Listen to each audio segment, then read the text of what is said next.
Welcome, everybody, to the Sharpe Way Show. I'm so happy you're giving me a little chunk of your evening. Yes, Monday. Ask me anything. Absolutely, as I try to do every Monday, to give everyone who's watching a little bit of piece of me to ask any question they want. But I usually start it off with something that I find interesting or odd, just kind of get the conversation going. And I have that again this evening. And the part I want to bring up is Fareed Zakaria last weekend. And I know I used to do this on Tuesdays, but I'm doing it right now because I think it's something that we don't always think about on how government works and how people think it works. Let me bring this piece up. It's a small segment, but I think you'll get what I'm talking about as I bring it up. And of course, remember, Fareed does not like Trump. So he's always going to do anti-Trump stuff. That's who he is. So those of you who like Trump, just please walk past that and listen to the data. While Donald Trump claimed he wanted to make America great again, President Biden is attempting to actually do it. Trump's slogan got Americans thinking nostalgically about the 1950s and early 1960s, when the U.S. dominated the world and its economy produced rising wages for workers and executives alike. That's true, right? I mean, that part is very true. There were many good things in America in those times, right? I mean, there were also obviously bad things, but there were good things too. So many people, when they hear about how America was, doing so well in the 50s and 60s, will immediately say, well, it's because, we had a great president or a great economy or a good tax structure. Well, some of that's probably true. The biggest reason is we were basically a monopoly. That's the reality. We were basically a monopoly. After World War II, most of the world's devastated. Who else can build anything but us? We can build stuff. Literally half of the industrialized world is really bombed into nothing. So yeah, that's one of the reasons why we did so well. It wasn't only because of whatever he's going to say. A defining feature of those years was federal investment in infrastructure, scientific research, and education. That's true. By contrast, Washington in recent years has mostly spent money to fund private consumption by giving. This is a valid piece also, right? Most of the money was built on things like infrastructure and such. But why? Again, what was the reason for that? Most people would ask, why in the world did Eisenhower go crazy on the highway system, for example, something like that? It goes back to World War II, right? They were preparing for war. Eisenhower saw how the German system works so well in Germany. I'm not joking. This is a fact. If you want to make this, if you're making it up, do your own homework. And he was like, oh yeah, we need that too. We want to be able to move our troops across America if we need to. So there is something to say about that, but that's what he was trying to do. We were also trying to build infrastructure because we were trying to fight the Russians, the Soviet Union. So there were reasons why we were doing that. The problem, of course, is now all we can do is write checks. And actually building something, we're terrible at that. People tax cuts or transfer payments.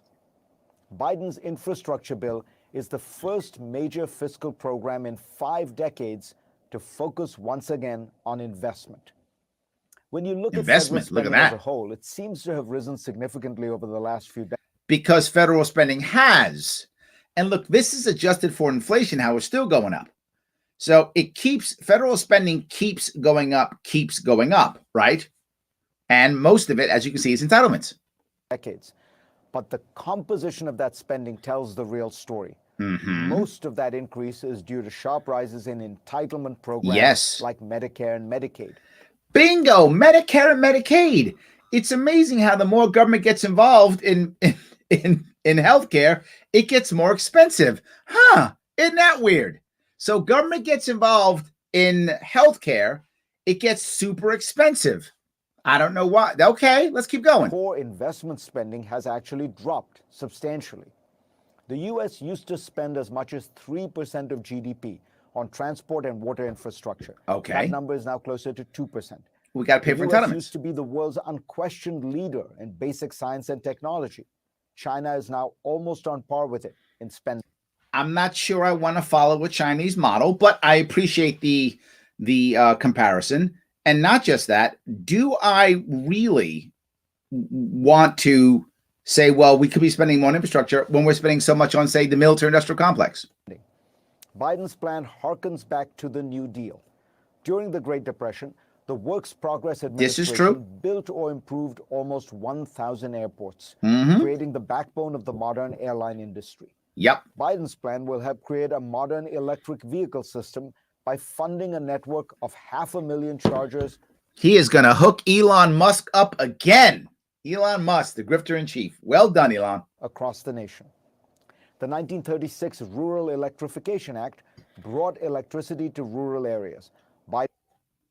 But the problem I have with these is not that they weren't good. I mean, government does wind up doing good things sometimes. Of course it does. It does wind up helping people. Absolutely.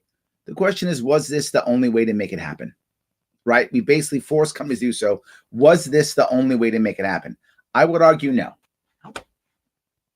Biden proposes doing the same with high-speed internet, which he argues is the equivalent in today's economy. Now, the New Deal was bigger relative to the size of the economy at the time, but it is really the only valid comparison with what the Biden administration is proposing. Where the spirit of the New Deal is sorely needed today is in the cost efficiency and transparency of these kinds of projects. Now we bring it up. The cost efficiency. This is my point. This goes back to what I talk about when it comes to Bastiat. I believe it was Bastiat who said, just because I don't want government to do it doesn't mean I don't want it done. Right? I want all of our kids to be educated. Doesn't mean I necessarily want the government to do it all. I want all of us to be happy and healthy. Doesn't mean I want government to try to enforce that. I would love infrastructure to be built. I want it to be built. It doesn't mean I want government to do so. Projects. America used to be able to build things with astonishing speed. Yes. The George Washington Bridge in Manhattan, at the time the world's longest suspension bridge, was built in 4 years ahead of schedule and under budget. Ahead of schedule and under budget. We don't do that anymore. By contrast, just adding 2 miles of new subway lines and 3 new stations in Manhattan took, depending on when you start counting, between 10 and 100 years. Yes, he's not joking. We spoke about that 100 years ago. We actually started building it about 10 years ago, and now it's done. 15 years ago. It ended up costing $4.5 billion by the time it opened in 2017. Building infrastructure in America is now insanely expensive. Which is why I'm against this. This is what drives me crazy. What drives me crazy about people like Fareed, and I like Fareed. I think he's a smart guy, and he cares, and he wants to make things right. But he will sit here and attack government all day long. It doesn't work. I've shown you. Oh, it's bad. Doesn't work. Terrible. You know what we're going to do? Give it more money. I hear that constantly. Never do I hear a brand new idea. Let's change it. It doesn't work. Let's change it. What I hear every time from him is government's failing. It's bad. He's going to tell us now why it's so bad. And then say, give him more money.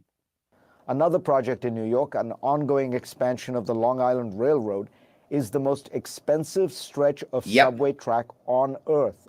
On Earth!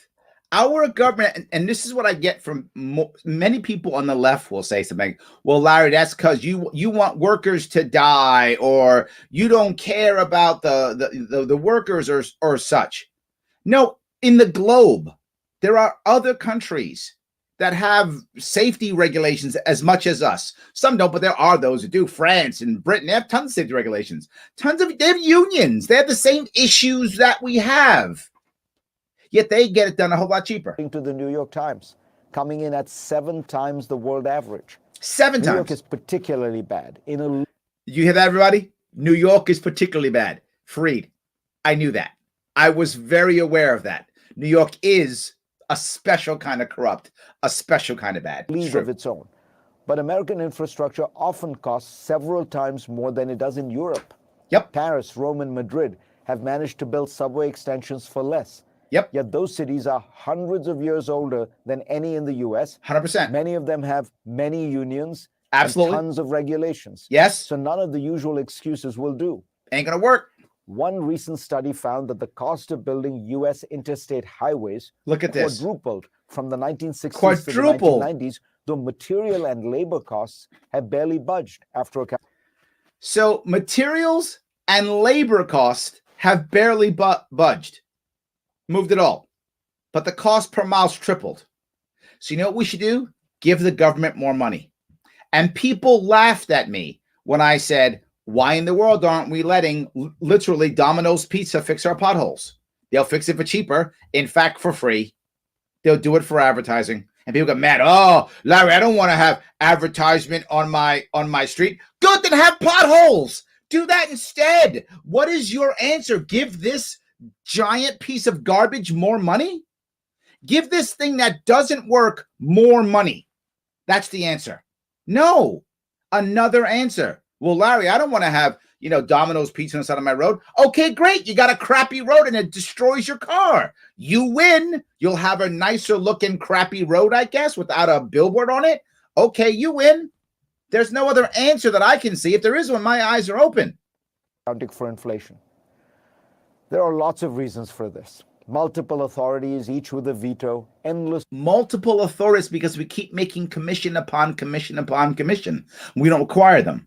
And no one is responsible for saying yes. Everyone is responsible for saying no. Rules and reviews, and most likely corruption. Yes.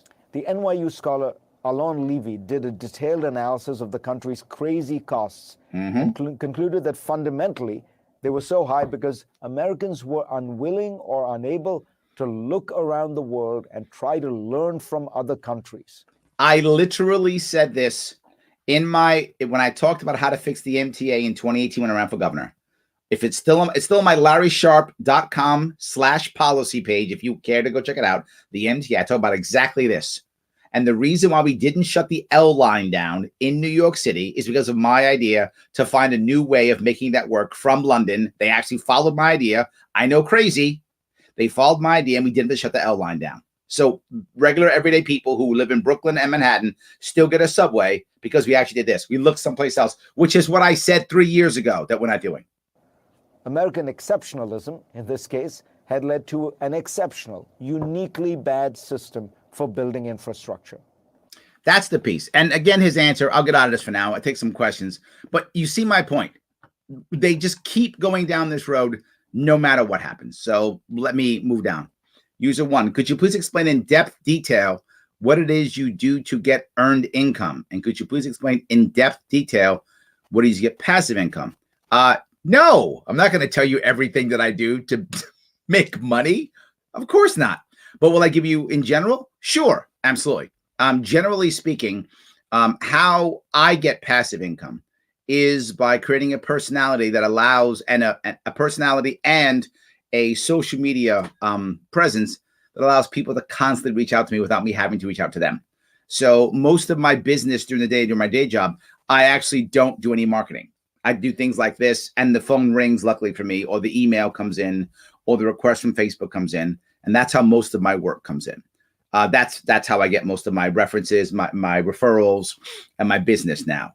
My day job, what I do now, mostly is coaching. I do some training, but because of COVID and the lockdowns, I've shifted most of my business model into coaching. I didn't do that before.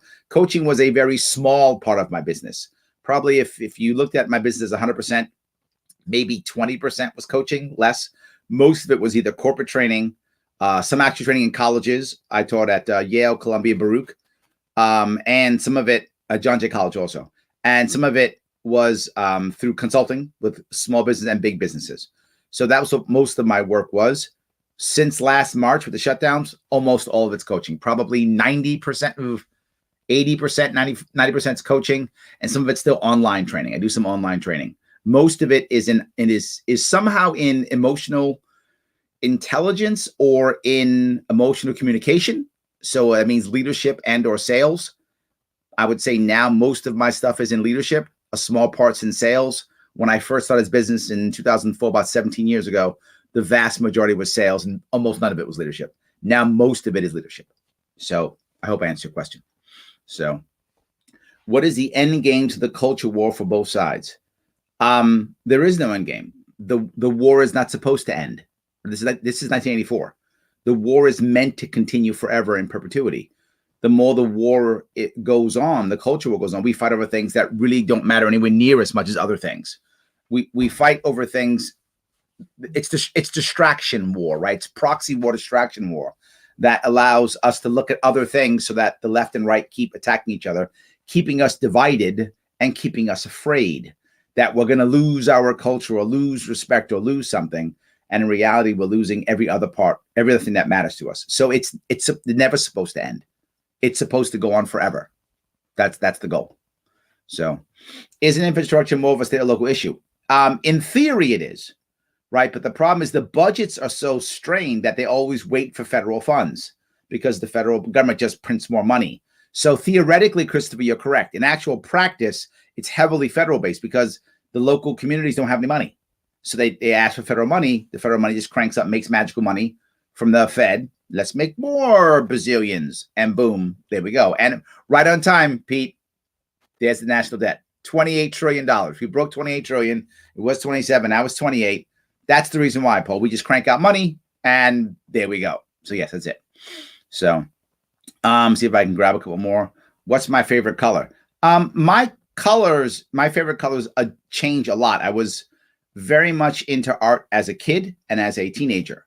A little fact that many people don't know is I actually sold 2 of my paintings when I was 17 years old. I majored in art in high school. Painter, draw, an artist, but never pursued it after that. People say, Larry, you must be a great artist. No, I'm a good salesman, so I could sell a painting. I wasn't that great, but I was an okay artist. Not bad, but not great. So my colors have changed a lot. I tend to like greens is the color I tend to like, and gray. But I mix and match a lot with colors. I don't really have a favorite one. So if you're vaccinated, why do you care that I'm not? I don't, Pete. I don't at all. Johnson says, happy Monday, Larry. Happy Monday to you too. Yes. AJ says, this is going to sound like a dumb question, but did you get your COVID shot or are you going to get it? I have not gotten it yet. I don't know whether I'm on the line or on the list for getting it yet. I probably will. I haven't really decided yet. I'm just letting people get it. I'm not really at risk, if that makes any sense. I'm not really at risk. And my kids aren't at risk at all. Low risk. I shouldn't say not at risk. That's incorrect. We're very low risk. So I think I'm low on the list, and I'm fine with that. Whenever it happens, it happens. So I'm not anti-vax. I'm anti-passport, and I'm anti-mandate. But if you want to get a vaccine, get a vaccine. Good for you, man. I like it. To Pete's point, if he gets a vaccine, awesome. If you don't, awesome. All good. So yes. Avi says, government creates a problem, and what is the solution? More government. Yes. Even Dumb and Dumber couldn't go with this stupidity. That's perfect. Yes, absolutely. Let's see. Jonathan says, I might get it when I'm satisfied the people who really need it are vaccinated. Yeah, I'm the same way, Jonathan. I'm not in a rush to get it. No one in my family is high risk. I have 2 elderly people who are high risk, and they already got vaccinated. They're both in their 80s with pre-existing conditions, so they are really at risk. So they already got it. So let them get it. And when my time comes, whenever that is. I'm in no rush. I'm in no rush at all. So, all right, let's see if I can keep going here. Fareed once said Trump felt like a president when he bombed Syria. Yeah, terrible. Absolutely. Yeah, terrible. Just so bad. So anyway, yes. Jonathan says profit motive is not equivalent to a Faustian bargain in all cases. Okay. Not sure where that's going. Not sure where I'm going. Yeah. We need more mainstream media held responsible for lying and misleading the public. This is a hard one, right? How do you do that? I guess the only way you can do it is by not watching. But the problem is most mainstream media is trying to entertain. They're not trying to tell you. I don't know if you ever watch mainstream media, right? If it's local, it's almost always one of 2 things. If it bleeds, it leads, right? 3 people shot today. I mean, that's going to lead, right? More than anything else. And then a feel-good story. Puppy found his way home after a year. Oh, let's look at the family hug the puppy. Those are the 2 stories you see constantly on local news. And any national news is just blatantly biased. Literally, the shows from 8 to 11 or whenever the shows are now, I can tell you what the show is. Here's the exact show. So here's something that happened. My monologue on this is opposite person of me is bad, right? If I'm on CNN, I say the Republicans bad. If I'm on Fox, I say the Democrats bad. Then I bring on 3 people. With more reaction to this is guy who loves people I love. Tell me why I'm right. Oh, another gal who hates people I hate. Please tell me why they're evil. And that's the news. If you watch that news, so it's entertainment. I'm not sure there is news. I don't know. So I get where you're going. How do you do that? You know, how do you do that? Abby says, Larry, you don't have to lament anymore how terrible New York State is. My mother is 65 years old and can get access to the vaccine in New York City and can't in the area. She lives in New Jersey. New York can cheer. They're now the second worst state in the union. I'm not sure that's true. I'm not sure that's true. Yes. So, all right. How have material and wages gone down, but costs up? Yeah, I think we know how that works. Absolutely. I think we know exactly how that works. Yeah, 100%. Yes. So let me, do you know exactly how that works? Yes. So, Itsoma, did I get that right? Itsoma says strangled by red tape. Yes. Stopped and stopped and stopped again. Bill Maher talked about it took him 3 years to get solar power in his yard, and he's rich and he's a lefty and he couldn't get it. 3 years to make it, to be woke, right? To get solar power. You would think they'd be running to do that. No. And he said it. It's all government red tape. He's getting tired of California too. You can't get anything done. Why would I want to feed that beast more?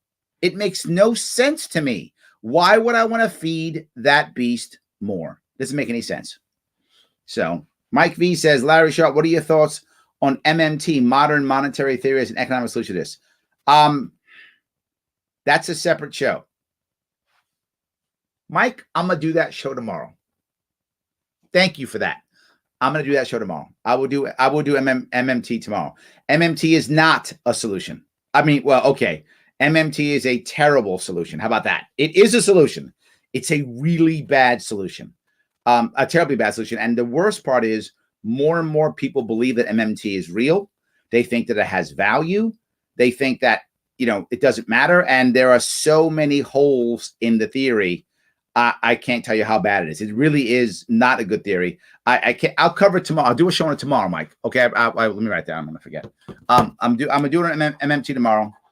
Maybe I'll find an expert and I'll critique a video of it. I'll find an expert. I'll critique a video tomorrow. This way we'll do that. Yes. Thank you for the question. I'm not trying to dodge you.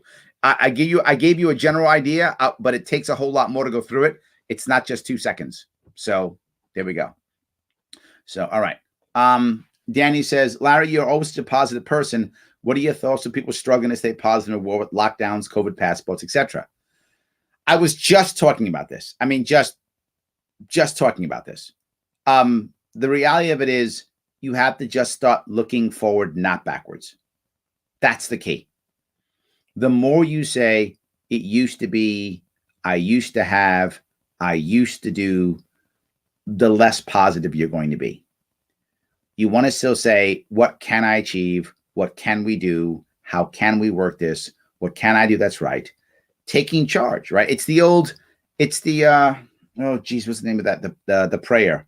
I'm gonna get, you guys will know when I say it, you know what I mean. I'm gonna get it wrong, but it's God give me the power to change what I can, the patience, is that what it is? The patience to deal with what I can't, and the wisdom to tell one from the other. I got it wrong, but you'll get my point. The more you can look at what can I change and how can I change it, what can I leave alone and what I can't change. I can't change the past. That's done. The more positive you'll be. The more you can see something on the other side. The more you have something to move towards. In my opinion, 2 types of goals only that are valuable. Short-term and long-term. I'm not a medium-term goal guy at all. I think I get in your way. Short-term, what can I get done this week, this month? Long-term, where do I see myself in 3 to 5 years? That's how I see it. Long-term and short-term. The rest, just keep moving. Just keep moving. That's what I mean. So, Mike V says, Larry Sharpe, too young for the shops, 45 and up. I'm over 45. I am over 45. I absolutely am. So I am not yet. We'll see though. Yes. There we go. Let's see. Hold on. Let me go here. Did you hear the Guardian reported that black gun ownership is up? Yeah, I knew that, Paul. I did. I was very aware of that. I've been talking about it, right? That's the issue. I want the face of 2A to not be the same guy that we think of it, right? It's always like an older white guy with a baseball cap and a beard. That's the face of 2A. Not that it isn't 2A. That is 2A also. But it's also other people too. And if the face of 2A is a darker shade, it will make America feel like, oh, this is different. And I want America to feel, oh, this is different. Maybe I should leave this alone. Yeah. So that's what I think. I'm glad. I want to keep doing it. I think we should. Absolutely. So, all righty. I want to show something else if I can real fast. It's another thing I want to bring up here. This is another piece, and maybe we're going in the right direction here, but it's a sad story. It's a story about a guy who went to prison, but now he's out. This was on Smirconish this weekend. You'll see. Let me just show it to you. You'll see what I mean by this one. Is long-term solitary confinement for prisoners on its way out? Mm-hmm. On Wednesday, New York became the latest state to put new limitations on the practice. The bill restricts prisons and jails from holding people in solitary for more than 15 consecutive days and forbidding the practice entirely for minors and people with disabilities, among others. This is not a bad deal at all. Well done, New York. I got to say we did something right. We are falling apart when it comes to massive building infrastructure, massive spending, all these things. But man, I feel like the country's finally making a shift. And you want me to stay positive? I'm staying positive right now, Danny. I think we're moving towards better criminal justice reform. It still sucks, but I feel like it's getting better. We shouldn't be putting people in solitary confinement for years. Well, Larry, we don't do that. Yes, we do. We put people in solitary confinement for years. Yes, we do. And it's a story about a horrible story. Listen to the story. Had such a law been in place in Florida in 1992, it would have dramatically altered the life of my next guest. When Ian Manuel was 13, he participated in a robbery with some older kids and shot a woman in the face. He was charged. Yes, I want to be clear. He was 13, hanging out with older kids, shot this woman in the face. Now, she lived. He didn't kill her. Shot her in the face, and she lived. Charged as an adult with armed robbery and attempted murder. They charged him as an adult at 13. Charged him as an adult at 13. What is wrong with our country, with our nation, with a prosecutor who would do that? As an adult at 13, 16, 17, maybe 13. And there were older boys there. Come on. Told to plead guilty to get a lesser sentence of 50. So he was told to plead guilty to get a lesser sentence. What kind of lawyer do you think a family has when their 13-year-old kid is on the street with a gun? How much money do you think that? They had obviously an overwhelmed district attorney, if that. If he even was 13, did he even know to talk to a lawyer? Or did a prosecutor talk to him in a room by himself and go, you're going to go to jail forever, kid. You better admit to all this stuff. So instead of punishing the older teenage boys who clearly duped this kid in doing it and putting them away, they put this kid away. So he says, you know what? I'll cop to 15 years. Watch what happens. 15 years. Instead, he was convicted and sentenced to life imprisonment without the possibility of parole. I want to tell you this again. Some garbage judge thought, you know what the right answer is? Life imprisonment without the possibility of parole for a 13-year-old kid. He thought that was the right answer. Yeah, that makes sense. You're 13, life without the possibility of parole. And I want to be clear, no one lost their life here. I want to say it again. No one lost it. He did a terrible thing. He shot a woman, but she survived and she's okay now. So she recovered. It's bad. Should he be punished? Of course. But life without the possibility of parole? What a piece of garbage judge. I hope that judge died a very slow death. What a terrible thing to do to somebody. When he was 15, he was punished for behavior and sent to solitary confinement. He remained alone in that small windowless cell for 18 consecutive years.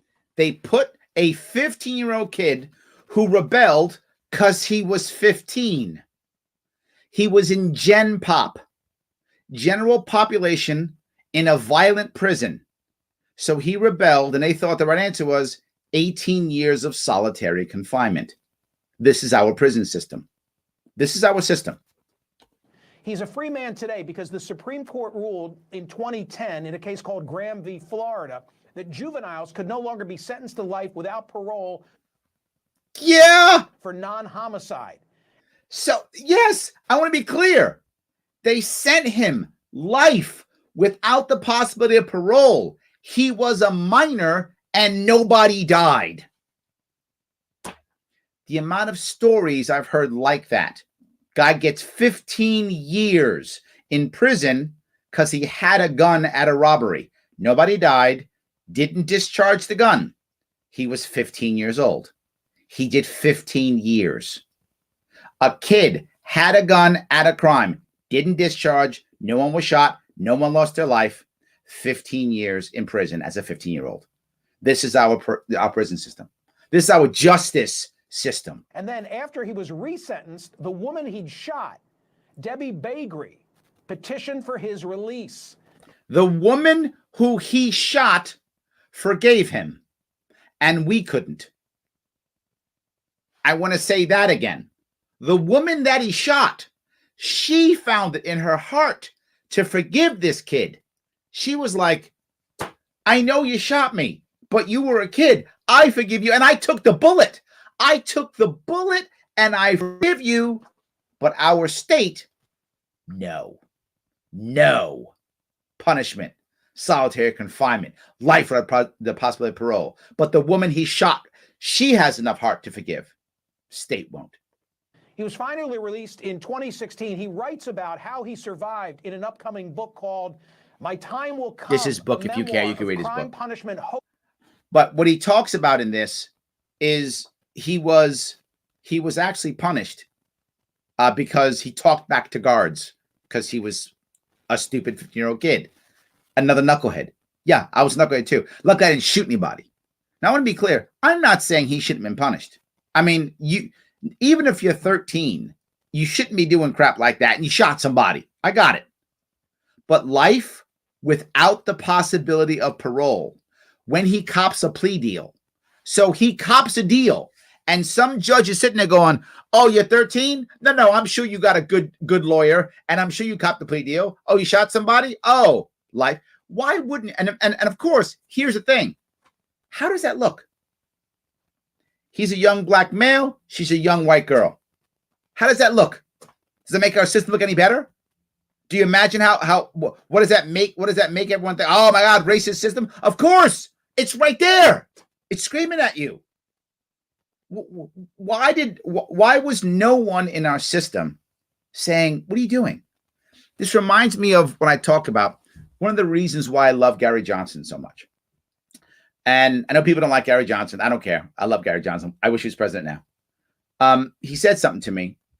He said when he was thinking of deciding what judges to nominate, he would ask them a question. And the question was, all right, if, let's say, for example, the legislature, this is when he was governor of New Mexico, legislature passes a law that says if you are convicted of graffiti and you are a minor, 17 years old, 16 years old, and you're convicted of graffiti, that there is a mandatory sentence of death. The mandatory sentence is death penalty. And you're a judge. And it's criminal. And it happens. The jury convicts a 17-year-old of graffiti. And you are now legally mandated to put the death sentence. That you have to give him the death sentence now. That's what the law says. What do you do? And he told me, he said, if the judge says anything other than, well, it's the law, so I give him death. He's okay. But if he says it's the law, death, he wouldn't pick him as a lawyer, as a judge. Because at one point you got to go, it's wrong. I'm not going to do it. He can say, I'll resign. He can say, I'll break the law. He can say, I'll find a way to get around it. He can say, whatever, I'll delay it, whatever. As long as the answer isn't execute the kid. This is where we are sometimes. I find so many people who just worship the law, particularly those who are in it. They just, well, that's the law. The law is that, so therefore it's good. Legal doesn't mean wrong. It means illegal. They're not always the same at all. In fact, most of the laws that we make now, current laws, most of them, none of them are wrong. Almost none of them are. Now, the current laws, most of them are just controlling people and don't do stuff because I'm mad. That's most of the laws now. So anyway, I wanted to bring this up because there is one thing where we're doing well. So here's your good news, Danny. I think we're getting better. We're finally seeing how broken our justice system is, and we're moving in the right direction. Whatever you think about criminal justice reform, I would hope that no matter who you are, you wouldn't think that the right answer for a 13-year-old kid for shooting somebody and not even killing him would be life without the possibility of parole. How cruel are we as a world to think that's the appropriate system? I don't get it. So anyway, I'm going to grab a couple more of these if I can. All righty. Let's see here. Sam says people like government programs in their area because it brings jobs. People feel like they're getting their money's worth from their federal state taxes. This makes more taxes and waste. You're totally right. It does feel good. You're right. And I see it sometimes. They like to, put a sign up, your tax dollars at work, New York City on it, that kind of stuff, right? Like you're making stuff happen. So yeah, I think you're totally right. It doesn't actually work, but it does feel good. It does feel good. But not just that, right, Sam? If I'm a assembly member or I'm a congressperson and I can come back and go, see, here you go. Look, I brought jobs back home. I signed that bill, blah, blah, blah, blah, blah. Yeah, absolutely. Yes. So, let's see. DA Harass, I don't know who that is, made streets of Florida so much safer by putting him in solitary. Yeah, exactly. Yeah. So much. Yeah. Everything's better now that he's in solitary. Now it's all good. It's terrible. So yeah, thank you. Roro. Thank you. The Serenity Prayer. That's what it's called. Thank you, Roro. Lord, grant me the serenity to accept the things that cannot change, the courage to change things that I can, and the wisdom to know the difference. Amen. Thank you, Roro. That's what I did so poorly. Thank you for putting it out there. I appreciate that. Jonathan got it too. Yes. It's called the Serenity Prayer. Thank you. That's what I meant. I think that really is a way for us, to deal with that issue. So good. Mike says, Dr. Stephanie Kelton is the SME. SME is the subject matter expert on MMT on YouTube. Thank you. I will check her out, Mike. I appreciate that. I'll check her out and I'll see who else. And I got to also find a decent video that I can talk over so that we can make it interesting. Also, I don't want to bore you guys to death either. I don't want that either. Yes. So, all right. Larry, should we abolish the CIA? What are your thoughts on intelligence? How do we defend ourselves without a CIA? I didn't say we should abolish the CIA. And we can defend ourselves without one, though. Yeah, but no, the issue with the CIA is twofold.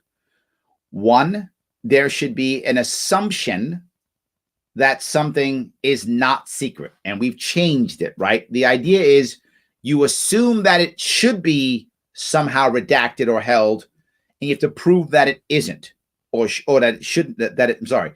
You have to prove that it isn't secret or that it isn't, privileged or something like that, right? I'm saying you change the entire way. It is assumed to be private. You, CIA, must have a reason for it to be secret that you present. Nope, you must have a reason. And if you're wrong, you can be punished. That's the issue, right? That becomes a fraud issue in my view. And that's the problem. The problem is with CIA has too much power. And the biggest thing they have is no transparency. They say, well, Larry, how can they do clandestine things and be transparent and not be, and be transparent? Well, first off, why are we doing so many clandestine things? It's the one issue. Why are we doing it? Why do we require such a strong CIA? Well, there's people who are trying to kill us. Yeah, because we're in their country and because we bomb them and because we put pressure on them and because we have things like sanctions on them and such. If we stopped all that stuff, if we actually learned to end the Cold War when the Cold War ended, we might not be in Cold War II right now. But because we didn't know how to end Cold War I, we didn't realize that it ended, we kept the entire CIA infrastructure. This goes back to the idea of, well, when does a government agency get smaller? The CIA was probably necessary during the Cold War against the KGB, right? That was probably made sense then. After that, what do we need the CIA for? For what? I'm not sure it made sense then, but I mean, at least you can make an argument. Once the Soviet Union collapses, what do we need the CIA for? I don't know what we need that for. You want to do a cyber attack? Don't need the CIA for that. Or if you want to use them, I guess you could use them for that. Turn them into the cyber agency. I guess you could do that. That might make sense. So we decided, well, we can't keep spying on others. We'll spy on ourselves. That'll work, right? The CIA is not supposed to, do work in country. It does. But anyway, so I'm not saying we should abolish it at all. I think we should adjust it and shift it. I don't think it needs to go away right away. I mean, it might. If you could fulfill other duties with other branches, I think that could work. You could do it, but I'm not sure you'd want to. The other thing is we do have a culture of it being a central repository. So I think you might want to get rid of NSA and kind of turn the CIA into the NSA, if that makes any sense. And then get rid of that surveillance thing. Just make it a hub. So I think it can be modified is my point. So, yes. So Paula says, haven't I heard of MMT since I took macroeconomic theory? Yes. It is the modern monetary theory. Yes. Modern monetary theory. It basically says we can print all the money we want. Yes. I like Bill Maher. We disagree on much, but have some common ground. Jonathan, Bill Maher used to be, back in the day, far more libertarian. So he was more, I think that's wise. He still has in him, right? There's like Darth Vader has some good in him. He's got some libertarian in him still, and we just got to pull it out of him. And I think now he's starting to move towards that libertarian streak. Recently, if you saw him, he was fighting the ideas of mandatory vaccines. He was fighting the idea like, well, do we really want them? Do we know which ones we want to take? He was fighting that a bit. He's pushing back on government. He's pushing back on taxation. He's been pushing back on a lot of this. He really has been. So I think there is some of that in him still. Absolutely. So let me grab some more of these. I do appreciate all the Serenity Prayers, guys. Tom says, how many people do you think have compromised immune systems and allergic to vaccines? Are we going to give them a scarlet letter since they can't get a quote unquote freedom passport? Yeah. I'm actually not sure about that. I think you're going to have to make exceptions, right? So I guess you get a special passport that says exception. So you'll jump through hoops and get the special stamp that goes, I'm special, whatever that is, because there's always going to be people who don't fit the mold for whatever reason, whether it's compromised immune system or allergic or genetic or, whatever the case may be. And the question is, will they then make that exception religious also? Or will they only make it medical? If it's medical, then is a doctor have to do it? So then the rich would just pay doctors to get off of it? I'm rich, here's money, doctor, stamp. I guess. Yeah. So David says, hell yeah, I'm pro 2A here. Absolutely. There we go. Yes. James says, lockdowns are definitely taking away purpose from many people. It's really devastating. I agree completely, James. I can't tell you how much I agree with this. This is a massive problem. As you have more and more people who don't know why they're getting up in the morning, or get up in the morning and start falling into self-destructive behavior, right? Putting on weight, starting to have bad habits, not washing, insert thing here, right? Whatever is the bad thing that they start doing. And then how do you break that habit after a year, right? I remember, it's going to sound so funny with my showering. I had to rethink my showering in my own world. It sounds funny, but I went out often before the lockdowns. I went out often. I was in the subways almost every day in Manhattan, running around, it was often. And I'm the guy who showers before I go out. So I never had to think about showering, right? Maybe on a weekend, I might skip a shower. If I'm laying around the house all day, one day, I might skip a shower. But usually I was showering every day. Or here or there, again, I might miss one on the weekend or something. But even when I went out on the weekend, I would still shower. So here or there, it was a daily thing. I didn't have to think about it. I just did it. All of a sudden, the lockdowns come. I'm like, it's been like when did I shower? Was that Tuesday? I don't remember when and all of a sudden things change. And I had to like rethink how I handle that. And that becomes a habit all of a sudden. So now you find those issues happening. I think it's nothing but bad. And then what about people who were looking for work and couldn't find it? For those of you who've been looking for work, you realize at one point it becomes soul crushing when you can't find it. It becomes, why bother? You can't take the rejection anymore. You can't take, as just a human, the constant the negativity. And before you know it, it's just, why bother? Why bother? And that becomes hopelessness. That becomes helplessness. That becomes self-destructive. That's just how it works. The damage from the lockdowns, I talked about this last year about this, is going to be worse than the actual disease itself. Absolutely. Yes. So what's one thing that conservatives and libertarians could do to start seeing eye to eye? Is something that each side would have to compromise on? Yeah, I think there is. I think both sides would have to have more of a live and let live concept. Right? Most conservatives don't want the government to bother them. Makes sense. But then also too many conservatives now want to impose that upon others. And that's when we fight as libertarians. Right? So, yeah, I don't like this, so let's not do this. The libertarian goes, okay, don't do it. So let's pass a law so nobody can do this. Whoa, whoa, whoa, whoa, whoa. We didn't say all that now. We didn't say you can't pass a law to make everybody else not do it too. You don't want it. I'm in. I'm not going to put any pressure on you to do what you don't want to do. Don't do it. But I'm not going to let you pass a law that says everyone has to act like you. That's where we often have a problem, right? That's one of the biggest issues. The other issue is there are many conservatives who simply don't even accept that there is a problem with America. Like there's no problems. If just these lefties would stop talking trash, we'd be perfect. That's how many conservatives think. But there are actual problems in America. And many conservatives don't want to handle those problems at all. Like I know conservatives who don't want to even allow businesses to help build infrastructure because why are we doing that? We got enough taxes. Just take it away from the people getting welfare. That becomes their answer, which is, an answer that doesn't fit when you have people who've been accustomed to it and we've set them up for years. It doesn't work. So I think those are two places where it might work. So 18 years in the hole is torture. Yes, Paula, exactly right. 18 years for literally a kid.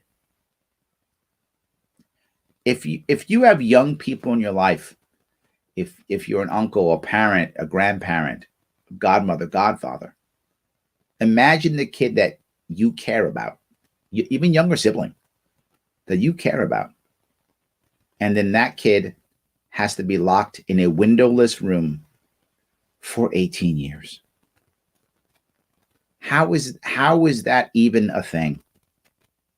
But Larry, he shot somebody. I got it, but she's up and about and she's forgiven him. How can we be angrier than the person that he shot? How can we be angrier than the person that he shot? That doesn't make any sense to me. And why would we be cruel to a kid who was clearly caught up with a bunch of older kids? We should have hammered those kids who convinced this 13-year-old kid. Are you telling me any of you watching, you listening, that you were so savvy and cool as a 13-year-old kid? And clearly his parents weren't around. That's obvious, or he wouldn't be doing that. So imagine you at 13 on the streets without parents or without parents who are around. You're going to be making the savviest decisions. Not me. I don't think you either. You've been doing some stupid stuff too. So I would have too. So yes. So, oh sweet Jesus, I'm depressed now. No, he's out and we're getting better, Paula. He's out and we're getting better, right? We are getting better. I see this happening.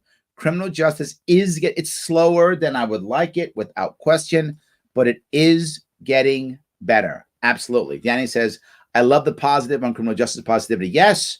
After foreign policy and COVID, criminal justice reform and drug war is my next hot button. Yes. I think we've got a shot. of making things better. Trump was better on criminal justice, right? He was better on it, better than I thought he was going to be. I thought he was going to ignore it. I thought he was going to ignore it, but he didn't. So yeah, good to go. That Trump's already better. New York State's getting better. I hope Biden will get better. I don't know if he will, but I hope they all get better. Yes, I think we do have a chance. So prosecutors have to prove that they have the balls so they can be reelected. Jonathan, yeah, you're right. Absolutely, you're right.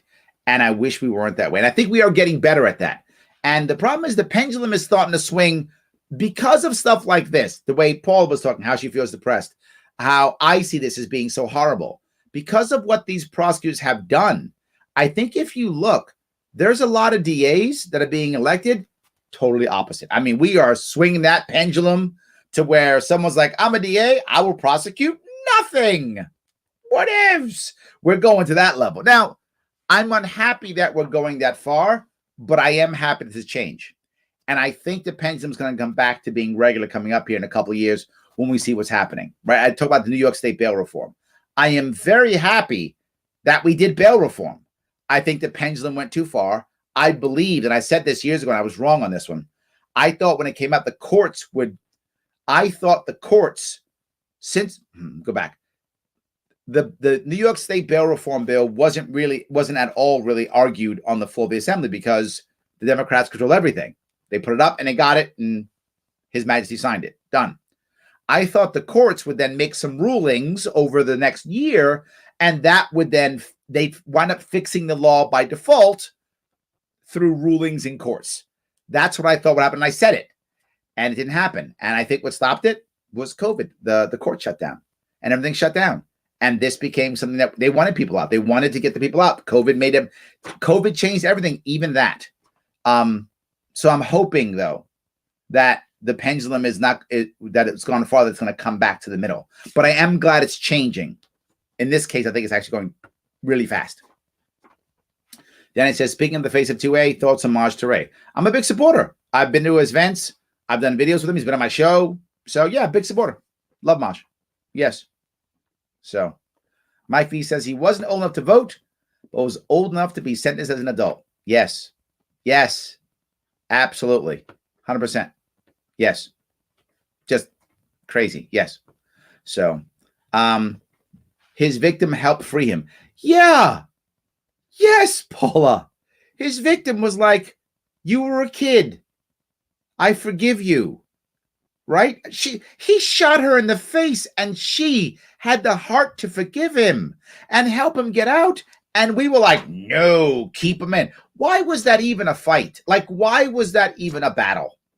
I don't know why that was even a battle. Why didn't the governor go, wait a minute, he shot you? Yeah. He was 13. Yeah.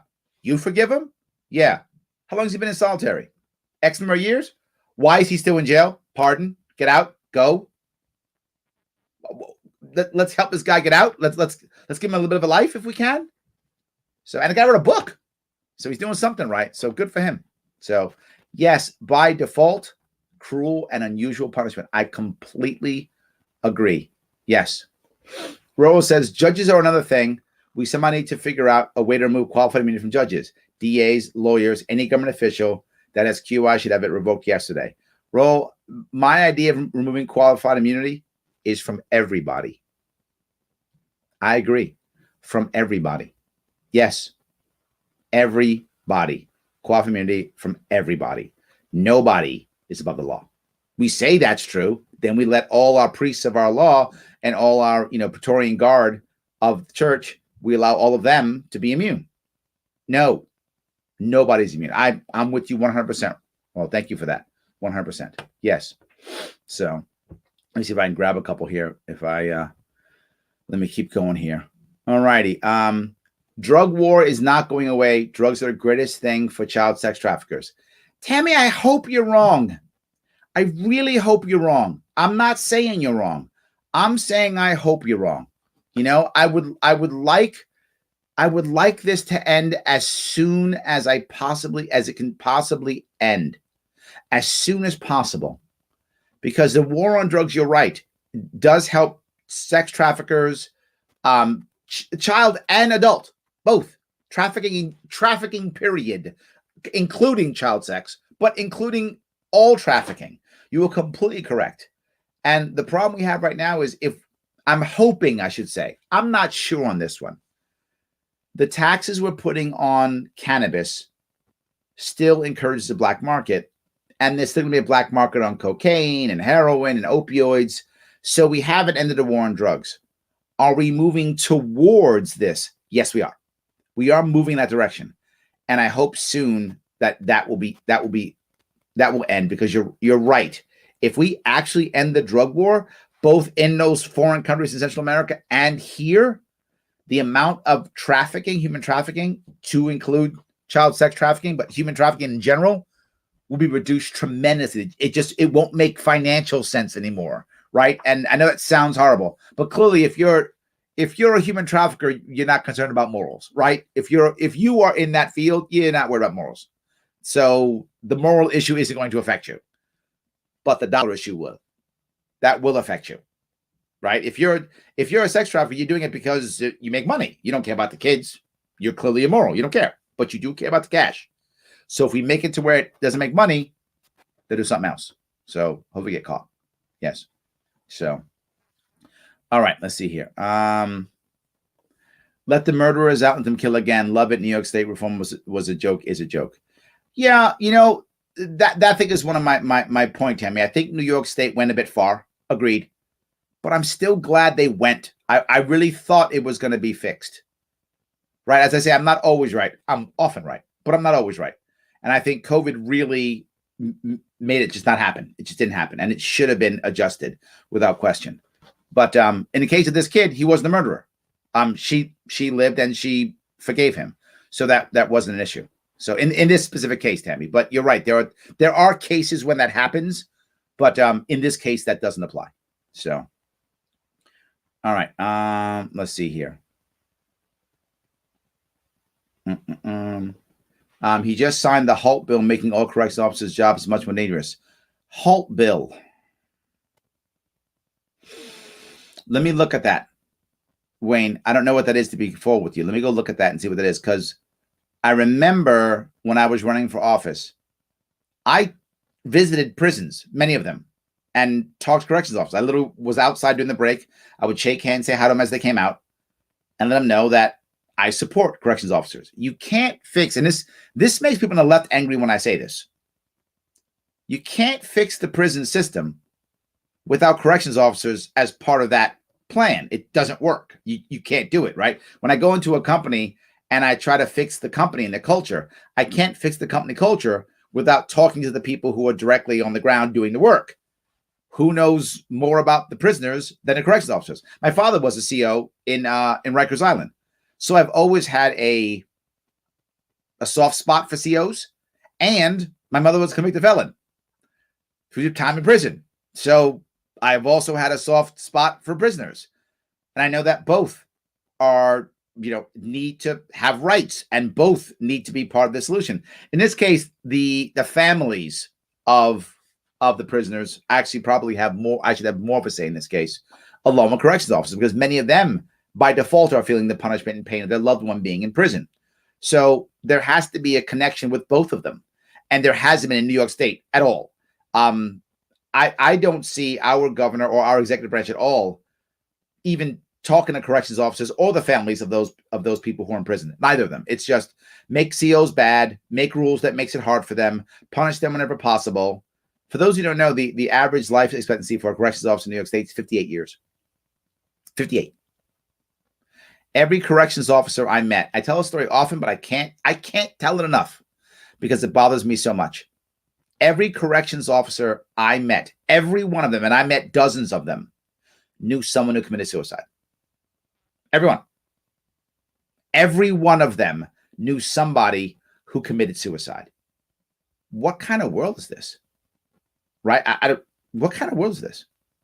Where that's what you live in. Many of them were addicted to some kind of substance, alcohol, opioids, something. Sorry, no, I should stop that. That's incorrect. Sorry. Many of them knew someone who was. Wow. I apologize for that, COs. That was a slip of the tongue. I was still on the same way. Many of them know someone who is. That's how bad it is. Many of them have that kind of problem. Divorce rate, insanely high. They bring that stuff home. And I had lots of plans to fix it and make things better. Sadly, corrections officers didn't vote for me. They should have. They should have. They were told they got to vote Republican or vote Democrat or whatever, or what they were told what they were told by their people. But in reality, they should have voted for me. Because and I say this all the time, well, Larry, you wouldn't have won. Yeah, maybe not. But what if I'd actually gotten, instead of 2%, I got 10%, just 10%, 15%. I'd be on the news right now telling people my stuff because that would have been impactful. New York State, you had a shot. Corrections officers, you had a shot. Absolutely. So anyway, Jason says maybe the victim should recommend the punishment. People said that before, and I'm a little bit worried about that. I am a little bit worried about that because then they can easily be intimidated, particularly in gang warfare, to recommend nothing. So I'm concerned that there's some holes in that one, but maybe more input would be better. But yeah, absolutely. So, all right. The war on drugs got a lot of people elected. Oh, is that true? Yes, absolutely. That is true. 100%. Yes. So Dan says, I completed the police accountability survey. Thank you, Dan. And you gave me the perfect time for me to say that. Guys, if you like what I'm doing, then please support my sponsors, theadvocates.org. Head over to that link right there. Click on that link and take the police accountability survey. Take that survey. What do you think was going on? Look, George Floyd, stuff's happening right now, right? We're talking about criminal justice reform. Perfect time. Let people know what you're thinking about it. Please take it, finish it, and share it. Take it, finish it, share it, click it, finish it, share it. Do those three things. It's free. It takes about 5 minutes. It's free and it makes my sponsors very, very, very happy. Say, Larry, I don't got time for that. No worries. Then give me money then. You don't have time to give me? Okay. Then give me some cash. Head on over to patreon.com/sharpeway. And guess what you can do? Give me $10 a month, $25 a month. Let me keep going so I can keep doing this. If you like what I'm doing, you like the conversation we're having, then do that. Support this show that way. And if you say, Larry, I don't got the time, I don't got the money either. All right, fine. Like, comment, share. You got time for that. You're here. Click the like button. Click that share. You got time for that. So if you don't have the cash, I get it. A lot of people are struggling now. I'm not fighting you for cash. You don't have it, I got it. You can like, you can comment, you can share. That you can do. If you got cash, throw me some. If you got getting those cool Biden bucks, help me out so I can move this thing forward to the best of my ability and pay my team even more so they can keep going. Also get some ads in this thing so we can keep this thing exploding. More people know what we're talking about. I love that. And of course, take that police accountability survey. And the last piece, don't forget to follow me on things like Twitter and such. It's important. Absolutely. So, all right. So let me keep going here. Nick says, Christine says, it's ridiculous that pot is still a Schedule I narcotic federally. 100%. That should have come off immediately. And that was my whole point. The second you become an executive, you become president, take it off. Just executive order, off. It's not there anymore. End it. Absolutely. Without question. Yes. Logan says they overtaxed weed here in Canada and dealers are making more money than before. Yeah, you don't get to keep your dealer, right? That was my entire pitch, right? You like your dealer, keep your dealer. That was exactly my entire pitch. And people didn't get it. Yeah, absolutely. 100%. So, all right, here. Tammy Knight says we have several officers in New York corrections and they live until their 80s. That's great. Tammy, I'm so happy that, and what lived to their 80s, they retired many years ago, probably 30 years ago or so. It wasn't as bad then. So, but yeah, I see your point. Yeah. I'm glad. I wish every officer lived into his 80s. That'd be amazing. I would love that. Yeah, I would love that. But if they're in their 80s or died in their 80s, they retired at least 30 years ago. So things were different without question. Yes. We'll have to see Larry on Tim Pool's podcast. Well, why don't you guys tweet him or email him or tell him, get in his show and say, hey, get Larry on there. I appreciate that. Absolutely. We should do that. That'd be awesome. Yes. So Jonathan says, Mr. Larry, I was reading a paper on the tech giants and free speech. Author indicated antitrust laws, as now understood, is a bastardization of their original intent. What do you think? Is it worth for me to look into? Antitrust laws. You know, it's funny how many laws were originally made to protect the consumer, but then wind up protecting the company. An example of that, by the way, is intellectual property laws. Many intellectual property laws were made to ensure that the consumer wasn't fooled into buying a product that wasn't actually a real product. Like, they don't want you to have a fake Coke because they want the consumer to be protected. And if you want the Coke product, you get that product. And if it's something that's close to it, that you don't get fooled and you buy the wrong product. And that's become now, I own this property and you got to pay me for it. So it does actually make sense. I think I would look into it, Jonathan. I think I would. That makes sense. That's a common thing. Remember what most lawyers will say. They will say it doesn't matter what they meant. It matters what they wrote. Right? And I think that's very common. Yeah. I think you should. I think it's a good idea. I would say yes to that one. Absolutely. Heavy Metal Pedal says USA was a different country 30 years ago. That's true. We now live in a totalitarian regime. It's not the United States anymore. Man, I get where you're going with that completely. It does feel that way sometimes. I don't remember,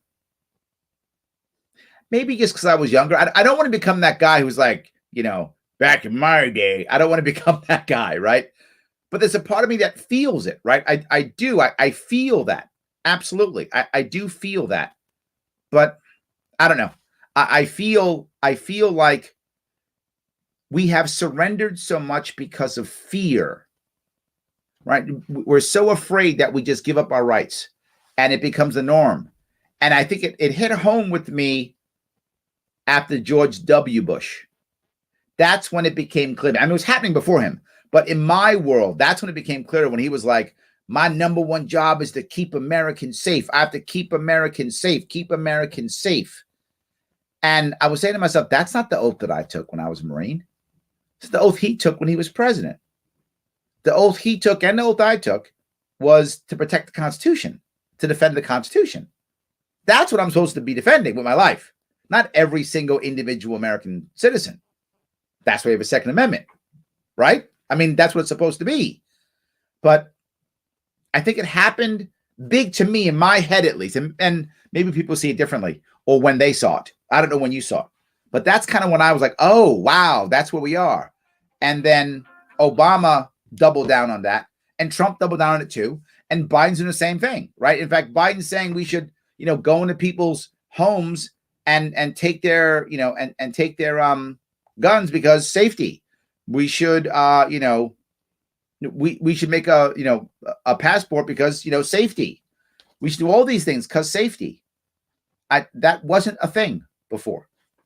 So I see where you're going with that. I really do. So, all right, guys, a little short today. I got to jump on something else coming up here. I appreciate all the time and all the energy and all the input you guys put on me. As always, please, guys, like, comment, and share. It does matter. Patreon is always there for those of you who want to support me so I can keep going. Tomorrow, I will do a show on MMT. We'll talk about that. I got a couple guests coming up here, too. I will see you all tomorrow.